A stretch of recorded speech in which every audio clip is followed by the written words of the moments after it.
moi, ma vie, finalement, elle est pour le Seigneur. Donc, le service, en vrai, pour moi, c'est vraiment une adoration. Tu vois, c'est pas simplement je sers c'est juste une activité et puis c'est tout, quoi. Non. C'est vraiment une offrande que j'offre à Dieu. Et vraiment, quand je le fais, je le fais vraiment avec mon cœur. Et tout ce que je veux faire pour lui, tout ce que je fais pour lui, ce qu'il me demande de faire, en fait, je veux vraiment être disposée à le faire et le faire vraiment avec tout ce que j'ai, mes tripes et tout, parce que ça, c'est vraiment pour le Seigneur que je le fais. Et je veux qu'il l'agrée, en fait.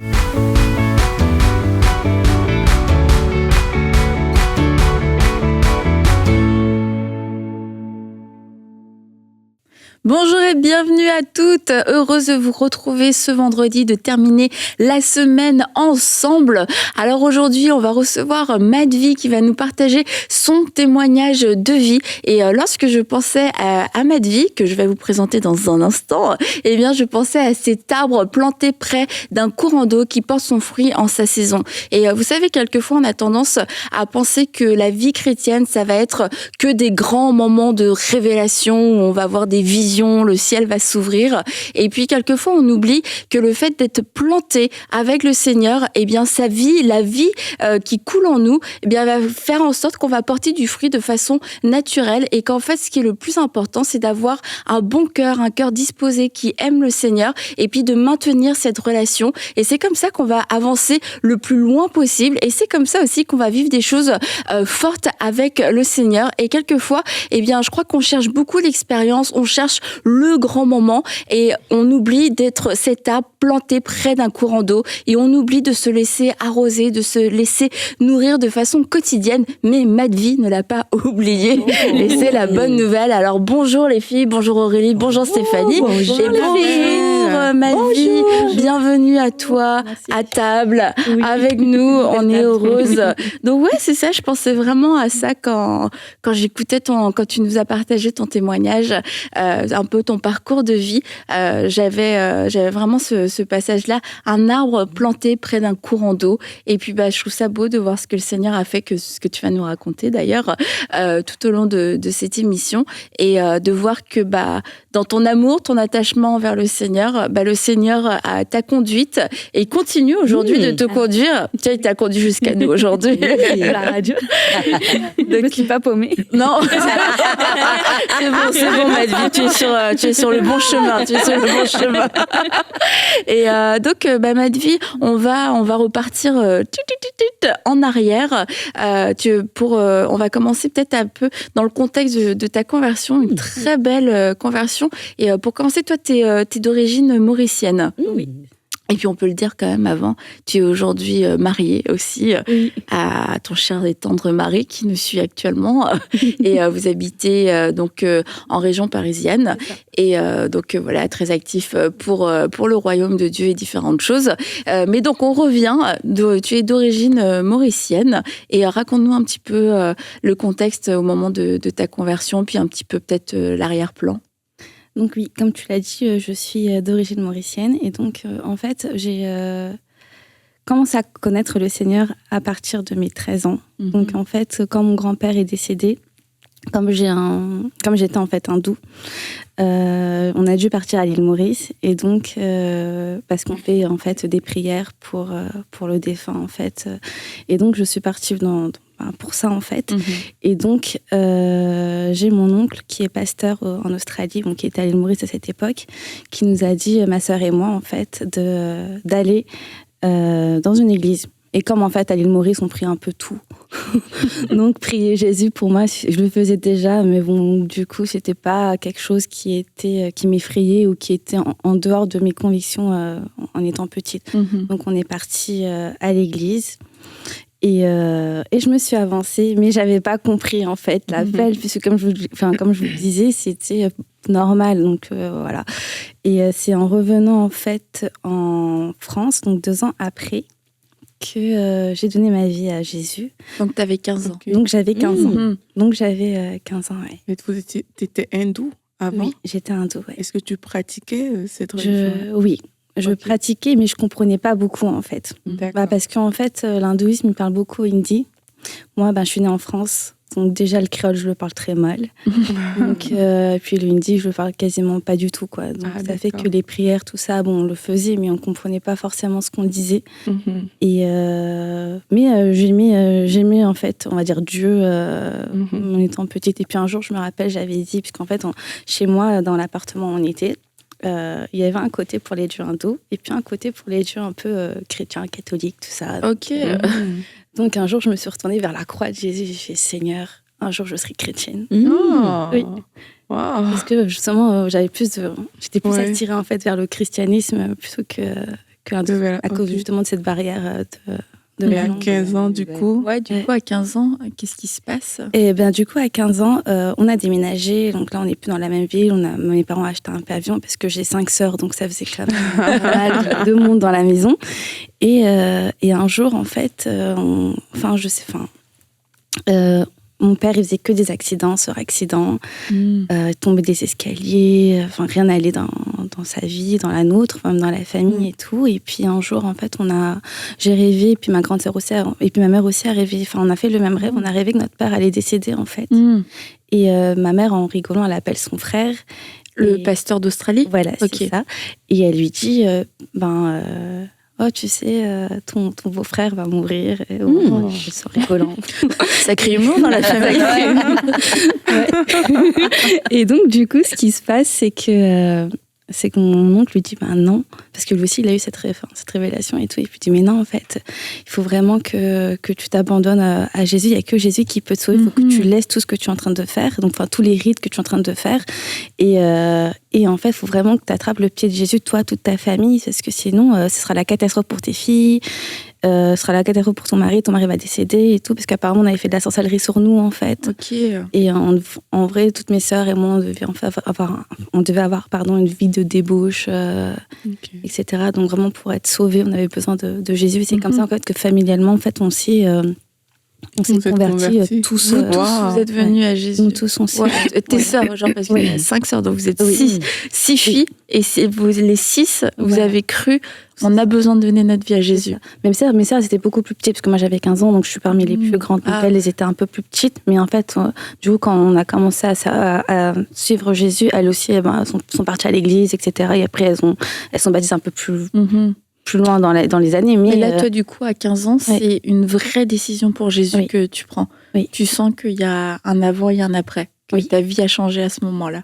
Ah oui, mais j'ai vraiment senti en fait le ciel descendre clairement, parce qu'on était tellement... on avait un contexte un peu familial, un peu compliqué. Et sur le coup, ça m'a... c'est comme si la lumière était venue dans ma vie. Et c'est ce que je te disais l'autre jour, Annabelle. C'est vrai que quand j'étais plus petite, donc avant même ma conversion, avant même d'aller à l'île Maurice à mes 13 ans, j'avais fait un rêve. Et en fait, je me suis dit, moi, quand j'étais petite, j'étais quand même très pieuse. Donc, je me suis dit, il faudra quand même que j'apprenne, en fait, les choses de ma religion, parce que nous, on a un livre chez les hindous. Et du coup, je lui ai dit, vas-y, il faudrait que je le lise. Et il faut aussi lire la Bible. Je voulais lire les deux, parce qu'on faisait les deux. Donc, je voulais lire les deux. Et justement, dans ce rêve, j'avais ouvert, en fait, le livre des hindous. Et c'était tout noir, il faisait sombre, et c'était effrayant et tout dans mon rêve. Et à un moment, il y a la Bible qui est descendue. Et qui a éclairé en fait toutes ces ténèbres. Et du coup, finalement, j'ai jamais lu le livre hindou, et j'ai commencé justement après à lire, en fait, parce qu'on avait une Bible, et j'ai commencé à lire la Bible. Voilà. Donc, ouais, c'est hyper beau, en fait, comment t'aimais... Toute la famille. Ouais, et même, tu sais, comme t'aimes Dieu, souvent, on entend ce genre de témoignages où, enfant, tu cherches Dieu, mais tu le fais avec ce qu'on te propose, en fait. Mais là, 15 ans, quand même, c'était chouette que vous ayez pu vous donner au Seigneur à ce moment-là. Et du coup, à 15 ans, toi, tu commences... t'es à fond.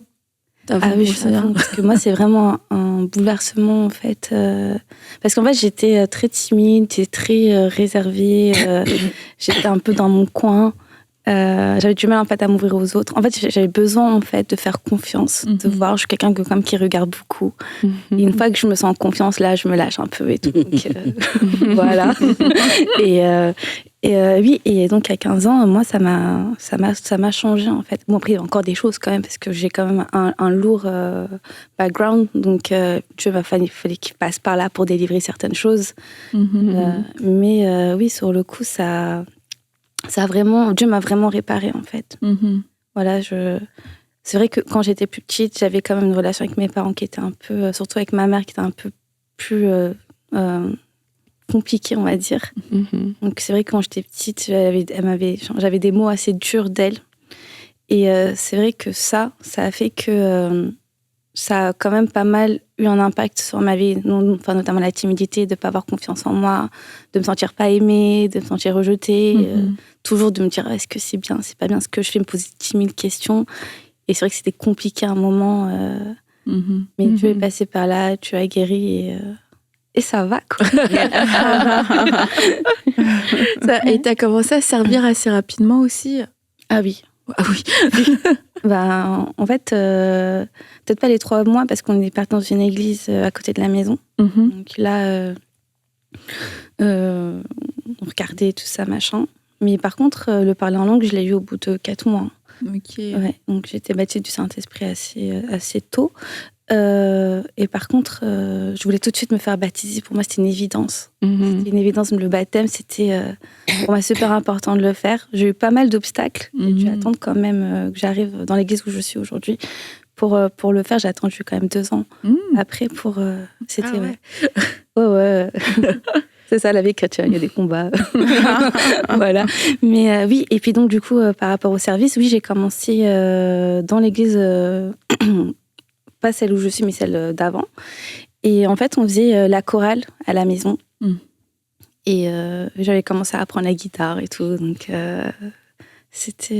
franchement, c'était vraiment une expérience magnifique parce qu'en fait, chez nous, on faisait pas grand-chose. Donc, on n'avait pas forcément d'activité. Et donc, le fait, en fait, de commencer à servir, c'est comme si je revivais, quoi. Je pouvais faire des choses. J'aimais le chant, donc je commençais à chanter. J'aimais les instruments. Je commençais à prendre de la guitare. Mais pour moi, c'était vraiment quelque chose de magnifique. C'est-à-dire qu'en vrai, comme je faisais rien, à part les devoirs, les devoirs, et là, en fait, je pouvais faire quelque chose d'autre, quoi. Et surtout, c'était des choses que j'aimais et que j'avais toujours envie de faire, mais c'était vraiment un rêve, même en étant plus petite, en fait, de pouvoir chanter. Je me rappelle, j'écrivais des chansons. Et là, franchement, je rentrais pile poil dedans, donc c'était vraiment comme si, en fait, c'était vraiment la vie qui venait à moi, quoi. Est-ce que ça a renforcé ta relation avec Dieu, du coup? Le fait d'avoir commencé à servir, de te déployer quelque part pour lui comme ça? Oui, et tout à fait, parce que pour moi, en fait, le service, c'était vraiment de se donner, en fait, pour Dieu. Comme lui, il s'est donné en vrai, et je me suis dit, moi, ma vie, finalement, elle est pour le Seigneur. Donc, le service, en vrai, pour moi, c'est vraiment une adoration. Tu vois, c'est pas simplement je sers c'est juste une activité et puis c'est tout, quoi. Non. C'est vraiment une offrande que j'offre à Dieu. Et vraiment, quand je le fais, je le fais vraiment avec mon cœur. Et tout ce que je veux faire pour lui, tout ce que je fais pour lui, ce qu'il me demande de faire, en fait, je veux vraiment être disposée à le faire et le faire vraiment avec tout ce que j'ai, mes tripes et tout, parce que ça, c'est vraiment pour le Seigneur que je le fais. Et je veux qu'il agrée, en fait, surtout, c'est ça. Qu'il agrée mon offrande. Donc, qu'il agrée le service que je lui donne, en fait. Donc, tu as rencontré le Seigneur aussi, tu avais 15 ans. Moi, j'avais 15 ans, oui. Mais est-ce que tu as commencé, toi, à servir? J'étais à fond. Ah ouais. Mais moi, en plus, je venais d'un arrière-plan où il n'y avait personne Personne n'avait donné sa vie au Seigneur à cette époque-là. Et moi aussi, je t'écoutais et je me disais, moi aussi, ça a pris quelques années parce que fallait que j'attende la majorité pour pouvoir me faire baptiser parce que mes parents ils ne voulaient pas. Mais malgré tout ça, j'étais à fond. Moi, j'étais de tous les combats dans le sens que même, je sais pas, je ne vais pas prendre la place de notre invité, mais moi, tout ce que ma mère trouvait à faire, le café, et à cette époque-là, tu sais, il y avait les transparents, les acétates, je ne sais pas si ça vous dit quelque chose, avant les PowerPoint. Alors, j'ai connu vous êtes trop aussi. Merci. Je l'ai fait. Écoute, ça, c'est quand il y avait le service de louange, tu vois, la personne c'était un rétroprojecteur et tu mettais un transparent, une acétate, pour que les gens puissent lire les chants. Tu sais. Mais tu sais, ils sont trop jeunes. Alors, je m'adresse à quelqu'un qui écoute l'émission, qui a plus de... Et en fait, c'était comique parce que Pasteur Claude, tu vois comment... Pasteur Claude était venu prêcher à notre église à cette époque-là. Et il avait dit... Et moi, en plus, celui qui faisait la louange, ça allait super rapidement, mais tu n'avais pas la liste de chants, donc c'était par ordre alphabétique. Donc, louons Jésus, on le mettait... Puis là, moi, j'étais... Tout ce que ma main trouvait à faire. Et j'ai été nommée l'acétateuse la plus rapide du Québec. Ne sous-estimez pas les petits commencements. Mais j'aime la raconter parce que Pasteur Claude est devenu mon pasteur plus tard. Mais quand tu t'aimes le Seigneur, comme tu dis, tu veux lui offrir un sacrifice, un service pour lui plaire, que ce soit dans les petites et les grandes choses. Mais moi, je pense que Dieu m'a vu derrière mon truc à acétate, puis a dit, elle me sert avec excellence. Bien, plus tard, je vais lui confier de plus grandes choses. Donc, c'est pas un fardeau, le service, non, de le faire tout ce que... Et ça, c'est vrai que le service, ça glorifie le Seigneur. Et puis, il ne faut pas avoir peur de commencer à servir dans l'Église à toutes sortes de choses. Ouais, 15 ans. En tout cas, vous n'êtes passé à côté de n'importe qui. La sétateuse la plus... que tous les Français me pardonnent ce terme, d'ailleurs. Prochaine conférence, on va te redonner un vidéoprojecteur. OK, on te met à l'épreuve, on te met au défi. Mais c'était une fierté personnelle d'y arriver. Et donc, si on revient un peu au service Madvi, donc tu as commencé dès que tu étais jeune. Et aujourd'hui, je ne sais même pas c'est quoi exactement tout ce que tu fais, ni le titre précis, mais tu as pris en charge, je crois, tout ce qui est diffusion au niveau de l'Église. Alors, on sait que maintenant, dans les églises, la diffusion, c'est devenu un département assez central, surtout après le Covid. Et donc, c'est ça. Maintenant, tu as avancé. Je ne sais pas si tu fais encore de la louange. Oui, je fais encore de la louange. Tu fais encore la louange? Ouais, un peu moins, parce que ça me prend, du coup, le service me prend quand même pas mal de temps. Mais du coup, dans toutes ces années maintenant de vie chrétienne, on voit que tu t'es pas arrêtée et que même tu as acquis de nouvelles compétences pour pouvoir servir Dieu d'une façon qui lui soit agréable. Mais est-ce que tu as eu des moments où le service est devenu peut-être un poids ou quelque chose de lourd dans ta vie? Oui, des fois c'était un peu compliqué parce que c'est vrai que quand j'ai pris en charge justement la partie média, c'était un peu lourd parce que j'avais déjà une autre partie, c'est tout ce qui était communication. Donc plus ça qui s'est rajouté, donc ça fait quand même j'avais quand même une équipe avec plusieurs services, mais en tout on était à peu près une 60aine de personnes. Donc du coup, tu dirigeais 60 personnes. Oui. Wow. Et donc du coup c'est un peu, ça me prenait beaucoup de temps. Mais parce que aussi les gens, il faut savoir aussi les driver, il faut savoir aussi les amener aussi à eux à développer leur potentiel. Parce qu'on n'est pas simplement leader en fait. Et à un moment, je me disais, parce qu'en fait la partie internet, la partie communication, comme en fait tout était pratiquement nouveau, donc il fallait toujours le mettre en place. Donc c'est vrai qu'on a commencé, on n'était pas forcément beaucoup.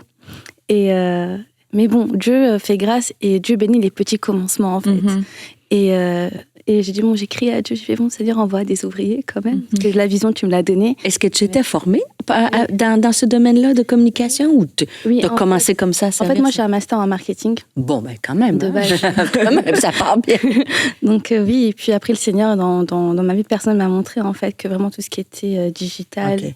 Je sais pas pourquoi j'ai un amour pour ça, qui est né comme ça, qui a grandi dans mon cœur. Et finalement, après, j'ai compris que le Seigneur m'appelait aussi à ça dans mon église. Et c'est vrai que, du coup, pour revenir à ce que tu m'as demandé, c'est que la charge était un peu lourde.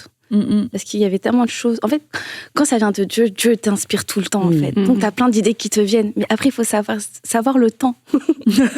Et moi, je suis quelqu'un que, quand j'ai quelque chose, il faut que je fasse tout. Essayer de faire les choses rapidement pour voir le fruit.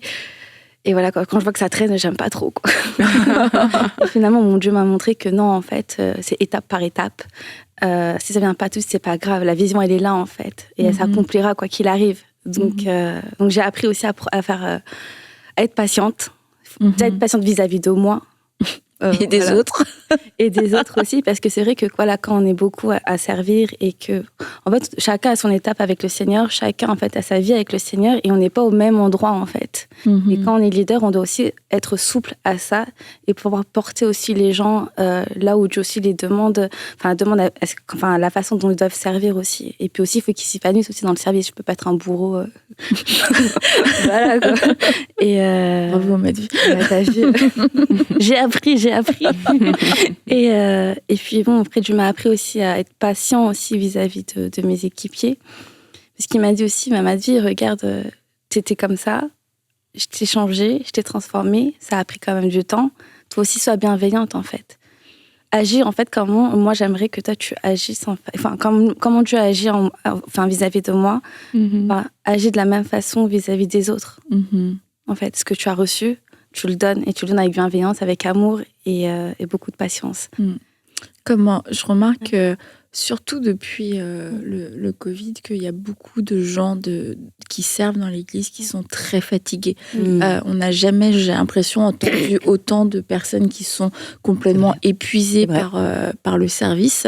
Et je crois qu'il y a une réalité qui est là par rapport à l'état physique et émotionnel. Mais je crois aussi qu'il y a comme un piège, une espèce de vent diabolique qui est là aussi pour décourager tous les ouvriers et que du coup il y avait cette fatigue qui était là surtout après le Covid parce que la façon de travailler était tellement différente, l'église a changé, etc. Et puis après cette espèce de retour à la normale mais avec un poids pour les médias qui était plus intense parce que finalement on s'est développé pendant le Covid donc on va pas arrêter maintenant. Du coup ça a rajouté comme une espèce de charge mais je crois quand même que l'ennemi s'est infiltré, surtout chez des personnes quelquefois qui avaient tendance à l'activisme ou à l'activisme et qui avaient peut-être aussi tendance à se cacher derrière le service et à ne pas se remplir, à ne pas avoir cette intimité avec le Seigneur. Et du coup, ça a créé ça a créé beaucoup de fatigue. Et puis, comme ça devient après très contagieux dans les équipes, je suis fatiguée, moi aussi je suis fatiguée, je suis débordée, j'en peux plus, etc. Et je crois qu'on doit faire attention en tant que leader de pas en mettre trop, mais aussi de raviver en fait cette flamme pour le service parce que il y a une vraie joie dans le service et la solution quand on vit ce moment de fatigue c'est pas systématiquement de dire faut arrêter le service parce que quelquefois tu vas dire à la personne arrête le service mais en fait t'es en train de le priver de la grâce et de la bénédiction que va être le service parce que tu te dis il est fatigué, faut qu'il arrête mais en fait c'est peut-être quelque chose dans la mentalité à changer, un mensonge qui a été accepté puis qui vient aspirer toute l'énergie, qui vient inspirer toute la force. T'arrives à l'église, c'est que... Alors tu repenses à toi quand tu venais de te donner au Seigneur, ce premier amour qui te portait, qui te transportait, qui te faisait voir toutes les montagnes comme des défis. Oui, mais nous allons tout accomplir. Bon, il y avait peut-être un peu de folie, mais je crois qu'on a peut-être perdu un peu cette folie du premier amour et que à tomber trop dans la réflexion, dans une espèce de performance, etc. Ça vient voler la joie du service et je crois que en tant qu'Église, l'Église en général doit se réveiller à ce niveau-là et de pas se faire voler parce que on est fait pour servir, pas de façon excessive, mais ça doit, comme tu l'as dit, ça génère de la joie parce que c'est une offrande et c'est une adoration en fait. Et par rapport à ce que tu dis, Annabelle, c'est que en fait le Covid a gardé les gens à la maison. Ouais. Du coup, il y a beaucoup qui n'étaient plus habitués tout simplement à aller à l'église pour faire quelque chose. Et ce qu'on assiste, même pour les personnes qui ne servaient pas, c'est qu'après le Covid, il y a des gens qui ont eu du mal à revenir à l'église, juste revenir dans l'église. Donc, tu imagines revenir et servir, ça fait comme deux actions majeures. Deux choses à faire. Et moi, je veux encourager les gens à ne pas rester là parce que sincèrement on peut pas dire qu'on aime Dieu et si on ne le sert pas, dans le sens que quand j'écoute aussi l'histoire de Madvi, on voit bien que c'est en fait l'amour qu'elle a eu pour Dieu la pousse en fait. C'est comme si c'est même pas un service, comme elle a dit, c'est un don parce qu'il t'a tout donné, t'as envie de donner quelque chose en retour et c'est ça qui pousse et c'est ça qui porte. Donc, chaque fois que je vois quelqu'un qui dit qu'il aime Dieu, mais qui ne sert pas personnellement, j'ai du mal avec ça. Pas dans le sens que on n'est pas obligé d'être à l'église en train de faire quelque chose, mais la relation avec Dieu va faire en sorte que tu as ce désir de le servir, tu as ce désir de faire des choses pour le Seigneur. Et le Seigneur, il va te mettre des choses à cœur. C'est aussi ça la relation. C'est que le Seigneur va te montrer des choses, il va te mettre des choses à cœur, à faire. Et alors que tu es en train de le faire, mais tu vas voir que, comme tu as dit, il y a des grâces qui sont rattachées à ça. Il y a la fidélité dans cette petite chose va t'amener plus loin dans d'autres choses. Il y a même des personnes, moi je suis née de nouveau, je suis allée dans une église où on sert vraiment beaucoup. Il y a même des personnes sur leur CV d'emploi, mais c'est ce qu'ils faisaient à l'église qui a fait la différence. Oui. Parce qu'on s'est rendu compte que là où peut-être ils travaillaient avant, ils n'avaient pas ces équipes pour diriger. Il n'avait pas, ses aptitudes n'étaient pas forcément mises en avant. Mais à l'église, ces personnes se retrouvent être des personnes qui gèrent des petites équipes, qui font différentes choses. Et c'est des choses qui les ont qualifiées même pour des emplois séculiers. Absolument. Donc, il y a des grâces qui sont rattachées à ça. Il y a une formation qui est rattachée à ça parce que aussi, le frère va aiguiser le frère quand on sera en train de servir. Et tout ça, ça favorise la croissance du chrétien.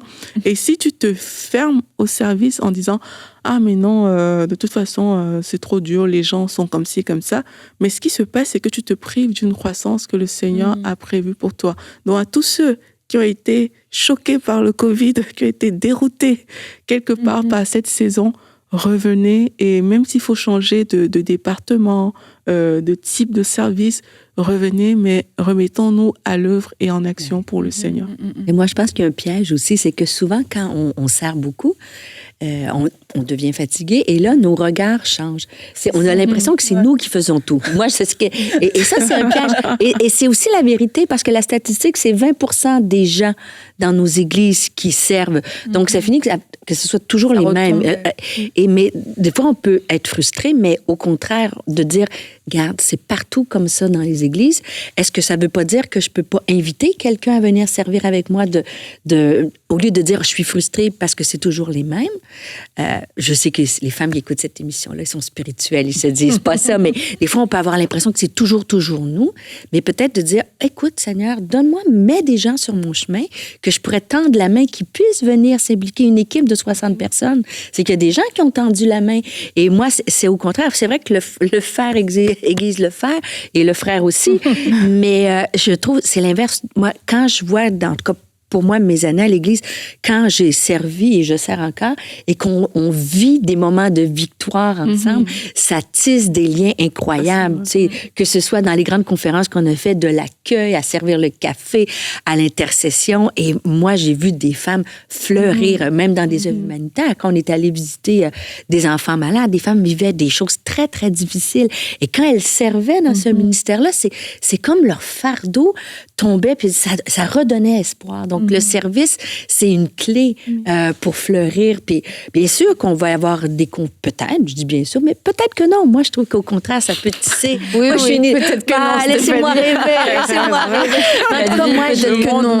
Non, peut-être que j'ai été 20 ans, tu sais, en direction d'un ministère féminin et des femmes ensemble, des fois, ça peut... Mais je te dirais que majoritairement, ça nous a mis en équipe. On s'est réjouis de voir Dieu agir, de voir des femmes restaurées, des femmes remunérer. Mais c'est ce que tu dis, c'est majoritairement, et puis c'est là où il ne faut pas se laisser voler sur des petites tensions, un petit truc qui m'a déplu, parce que quand on prend du recul, le fruit est positif en fait, et puis d'avoir la joie de voir ce qui a été accompli pour le Seigneur, c'est super, tu vois, comme toi, ma vie, si tu prends un pas de recul et que tu n'es pas en train de regarder tout ce qui n'a pas encore été fait, tout ce qu'il y a à faire, etc., tu te dis, on a avancé en fait, même depuis le Covid, vous avez beaucoup avancé au niveau du service. Et je vais te demander aussi, Madvi, est-ce que toi, tu as remarqué au niveau du service que les gens pouvaient avoir plus de réticence aussi à faire, comme on l'a dit, tout ce que ta main trouve à faire, fais-le. Est-ce que tu trouves que c'est encore quelque chose qui est d'actualité ou que les gens sont devenus un peu plus exigeants ou pointilleux sur ce qu'ils veulent faire dans l'Église? C'est un peu des deux, mais moi je trouve que les gens, il faut les motiver en fait. C'est des fois en fait on veut tout le temps être en haut, alors que non, avec Dieu en fait on commence en bas. Déjà Dieu veut voir notre fidélité en fait. Et Dieu va pas te donner quelque chose, il va pas te mettre déjà en haut en fait si en fait t'es orgueilleux, si encore t'as encore des problèmes à régler en fait. Il te demande de faire les choses. Comme tu l'as dit tout à l'heure, Stéphanie, voilà, tu sers le café, tu fais le ménage, tu fais les choses comme ça, et c'est vraiment honorifique et ça glorifie le Seigneur. Et moi je trouve que les gens en fait ils veulent servir quand ils veulent. C'est non, je suis pas dispo. Il n'y a pas cette notion de sacrifice ou de se donner vraiment pour Dieu. C'est vraiment selon son planning, selon ses activités. Est-ce que j'ai une sortie, j'ai pas une sortie. Voilà, là je pars en vacances ce week-end, donc je peux pas servir. Voilà, c'est vraiment en fait on met notre vie avant et on met pas Dieu avant. Enfin, moi, j'ai beaucoup remarqué ça ces derniers temps. Et toi, comment est-ce que tu fais pour un petit peu inverser la tendance ? Je leur fais un câlin. Mais non, mais voilà. Bon, après, moi, je mets pas beaucoup les personnes. J'essaie de les faire tourner au moins 1 à 2 fois selon les services, puis il y a plusieurs services. Voilà, pour pas les épuiser non plus. Donc, après, j'ai un bon noyau sur qui vraiment j'ai mes soldats. Voilà, quand je demande quelque chose, je sais que je peux compter sur eux. Et puis après, j'essaie d'échanger. Voilà, je fais bon, là, s'il y a un tel qui est là, on échange avec l'autre personne pour que ça fasse pas trop. Donc après, je leur dis, bon, est-ce que... Enfin, magnifique sourire. Oh, s'il te plaît, il n'y a personne. Et puis bon, finalement, voilà, le sourire fonctionne. Et puis... Ah, waouh. Voilà. Maintenant, après la mission, j'espère que tu pourras garder ton arme. Il y a la notion, oui, peut-être, il y en a qui veulent commencer en haut, mais moi, j'ai vu aussi beaucoup de femmes qui étaient aux prises aussi avec le syndrome de l'imposteur. C'est-à-dire qu'on leur demande, mais c'est comme si, je serai jamais à la hauteur. C'est vrai, oui. Et une anecdote comme ça, beaucoup connaissent Raymonde Bernard qui organise les grands événements avec Événementiel. Quand j'ai commencé à voyager, à tourner avec elle, on faisait des appels. Puis là, je disais, il y avait tellement de monde en avant. Je dis, Raymond, j'étais tout seul. Je dis, Raymond, viens m'aider pour prier. Elle m'a dit, non, je peux pas. Je suis pas un pasteur. Je suis pas si. Mais j'ai dit, la Bible dit, priez les uns pour les autres. Y a pas... Et elle avait peine à aller parce qu'elle se sentait jamais à la hauteur. Et aujourd'hui, elle fait plus que prier. Elle organise des grands événements. Je la voyais parler au micro récemment. Et je pense que ça aussi, tu sais, on parle beaucoup d'appels de destinée, puis tout ça, puis on se voit, mais de commencer de briser ce syndrome-là, puis de faire un pas de foi, de dire, peut-être que le Seigneur m'appelle à de diriger un petit groupe, peut-être m'appelle à mettre sur pied des œuvres humanitaires. Je sais pas, d'arrêter de s'abaisser aussi, puis de dire, je suis pas à la hauteur, puis, tu sais, de faire nos Moïse, puis, tu sais, je sais pas parler, qu'est-ce que tu as dans tes mains, j'ai rien. Et moi, je pense que ça, c'est aussi une clé de réaliser que Dieu a donné des dons, puis d'aller chercher, c'est quoi nos désirs, qu'est-ce qui fait vibrer. Puis dans les églises, il y a plein de places où on peut servir et c'est oser le faire. Ouais.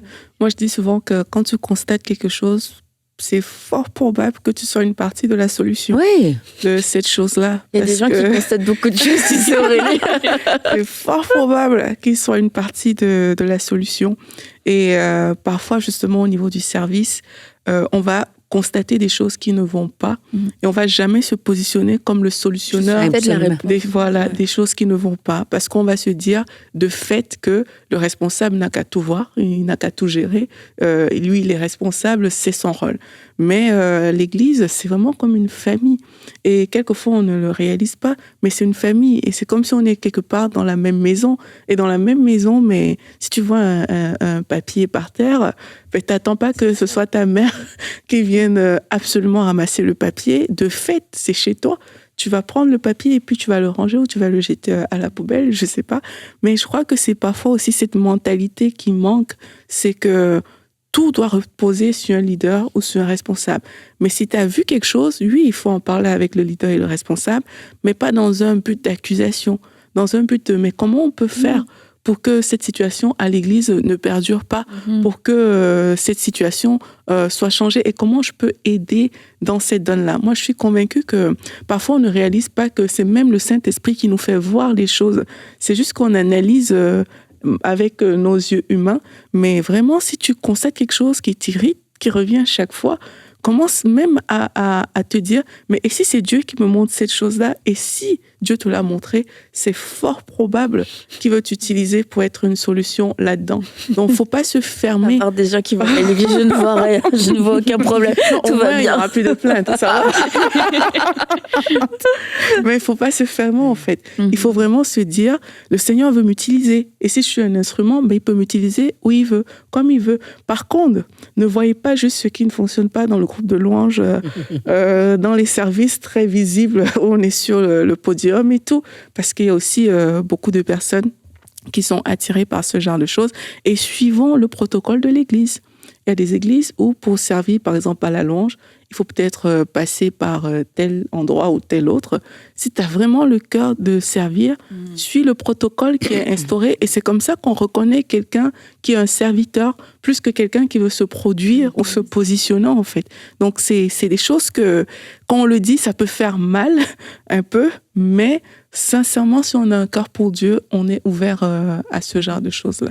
Et il y a eu des moments aussi, Madvi, toi-même dans ta vie personnelle, où tu as pu vivre certains défis dans ta vie, et pourtant tu as continué de servir. Et comment est-ce que tu as réussi à faire ça et à continuer de relever en plus des défis assez majeurs dans le service, parce que tu es une visionnaire au final, mais comment est-ce que tu as réussi à continuer alors que toi-même dans ta vie personnelle, tu aurais pu être découragée et puis te dire bah non, c'est bon, moi c'est fini, c'en est trop. Je me suis accrochée à Dieu. Après, quand Dieu donne une promesse, il l'accomplit toujours. Ça, c'est quand Dieu te donne une vision. S'il te l'a donné, c'est pas pour rien. Si il te l'a donné à toi, c'est pas pour rien. C'est que c'est toi qui es mandataire pour le faire, en fait. Et donc, c'est vrai que je suis passée vraiment par des temps vraiment un peu compliqués au niveau de ma santé. Je vais faire très court. Mais c'est vrai que voilà, on m'a détecté quand même... on m'a détecté de l'endométriose et de l'adénomiose. Donc, c'est vrai que... Donc, c'était à mes 30 ans. Et c'est vrai que, pour le coup, ça m'avait pas mal handicapée dans ma vie au quotidien. Par contre, j'aime ce verset qui dit, en fait, je puis tout par celui qui me fortifie. Et c'est vraiment ça, en fait, que moi, j'ai vécu. C'est-à-dire que quand je vais à l'église, quand je vais le servir, je sais pas, mes forces sont décuplées. Je suis là, je passe de la régie à devant, je marche, je cours. Tout ce que j'arrive pas à faire en temps normal, en fait, Dieu, en fait, me fortifie. Dieu me donne vraiment cette grâce de pouvoir le servir, en fait. Et par contre, quand c'est fini, quand je rentre chez moi, là, je suis alitée. Je veux dire, mais en fait, Dieu me remplit tellement que j'arrive à faire tout ce qu'il me demande de faire, en vrai. Donc voilà, peut-être qu'il y a une huile spéciale pour le service. Mais malgré ça, en fait, même, dire que je sers aussi de la maison, voilà, tout ce qui est un peu communication, on fait beaucoup de choses en fait, à distance. Et ce qui me tient, en vrai, c'est vraiment l'amour pour Dieu. Je me dis, si je le fais, c'est vraiment pour le Seigneur. Et puis, comme je l'ai dit aussi, il y a la promesse de Dieu qui est là, en fait. Et puis, finalement, c'est prendre aussi le temps de se reposer. Oui. C'est-à-dire qu'il y a un temps pour tout. Ecclésiaste nous dit bien, en fait, il y a un temps pour chaque chose. Et ça, en fait, en tant que chrétien, en tant que disciple de Jésus, il faut comprendre aussi que servir, c'est bien. Il faut servir Dieu, vraiment. Mais il y a un temps pour tout. Il y a un temps possible pour passer du temps avec sa famille. Il ne faut pas non plus négliger sa famille. Il faut du temps avec son mari, il faut du temps avec ses enfants, du temps avec les autres aussi de notre entourage. Voilà, c'est ça en fait. Mais puis Dieu aussi me l'a montré au travers de la maladie, de dire de ralentir un peu, de prendre du temps aussi pour moi, c'était important. Parce que des fois, on a l'impression on a toujours besoin de s'effacer, parce que c'est toujours une prière qu'on demande à Dieu. Oui, je vais m'effacer pour que toi tu grandisses, pour que voilà. Et puis on veut faire, et puis finalement. Même le service, trop de service, tue le service, en fait. Voilà. Clairement, voilà, Dieu nous demande aussi de faire attention, voilà, d'être équilibré, d'être harmonieux, en fait, dans tout ce qu'on fait, de peser, en fait, les choses. Donc, voilà, notre Dieu, c'est un Dieu d'ordre. Il veut pas, en fait, qu'on soit malade. Il veut pas qu'on soit fatigué non plus, comme on l'a dit tout à l'heure. Mais il veut qu'on fasse les choses avec joie. Et quand on est fatigué, c'est vrai que, voilà, des fois, la chair prend le dessus. Voilà, on a moins de recul. On s'énerve peut-être un peu plus vite. On rouspète. On voit que les choses qui ne vont pas. Comme vous l'avez dit, les filles. Et puis, finalement, quand c'est comme ça, remettons-nous au pied de la croix. Recherchons vraiment la source. Donc, c'est Dieu qui nous ressource, c'est Dieu qui nous fortifie, c'est Dieu qui nous renouvelle. Et puis, si quelqu'un est fatigué, voilà, qui nous écoute, qui reçoit, en fait, maintenant le renouvellement de Jésus, en fait. Parce que des fois, c'est vrai qu'on est à terre et que des fois, il faut faire attention parce que même si on est chrétien, on peut, en fait, tomber en burn-out, on peut être dans la dépression. Et moi, j'ai connu des gens qui servaient tellement, qui étaient appelés, en fait, à faire des services et que du jour au lendemain, ils en pouvaient tellement plus. On les sollicitait tellement qu'ils ont arrêté. Ils ont arrêté de servir. On les voit plus, en fait. Ils viennent à l'église, mais on les voit plus servir parce que pour eux, c'est rédhibitoire. Ils veulent plus servir. Ils ont été dégoûtés du service parce que justement, ils n'ont pas su, en fait, dire stop, dire non. Parce qu'en fait, tu peux dire non. C'est pas parce que quelqu'un vient te voir. Même si on fait un beau sourire. Oui, même si c'est un beau sourire. Si tu sens que c'est pas ton appel, que c'est pas ton temps, tu peux le dire, en fait. Tu peux te mettre devant Dieu. Tu peux dire, je vais prier, je vais voir si c'est vraiment Dieu me donne son go. Et puis si c'est non en fait. Et c'est pas grave parce que finalement même la personne qui a besoin de quelqu'un, Dieu lui donnera en fait. Donc voilà, faut pas non plus se sentir forcé de servir aussi. Puis d'avoir ce syndrome du sauveur que tout repose sur moi. Et quelquefois on a tendance à penser que l'Église a tellement besoin de moi que c'est comme c'est moi qui rends juste service à l'Église. Mais n'oublions pas en fait que c'est aussi on a besoin du service en tant que croyant parce que ça fait partie de qui nous sommes. Et maintenant, comme tu l'as dit, tout est une question d'équilibre, tant dans la quantité que dans le timing aussi, et de savoir quand il faut dire oui, et quelquefois c'est des oui qui vont nous coûter, et quand il faut dire non.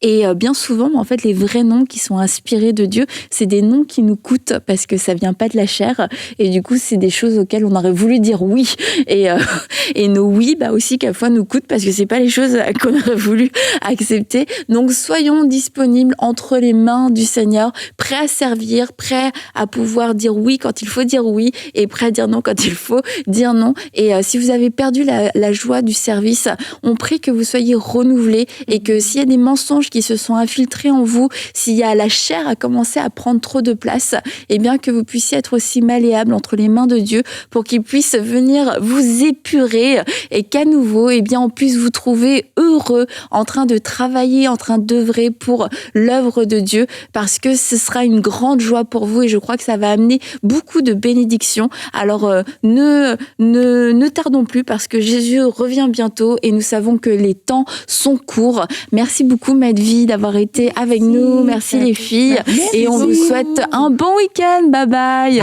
Bye. Bye.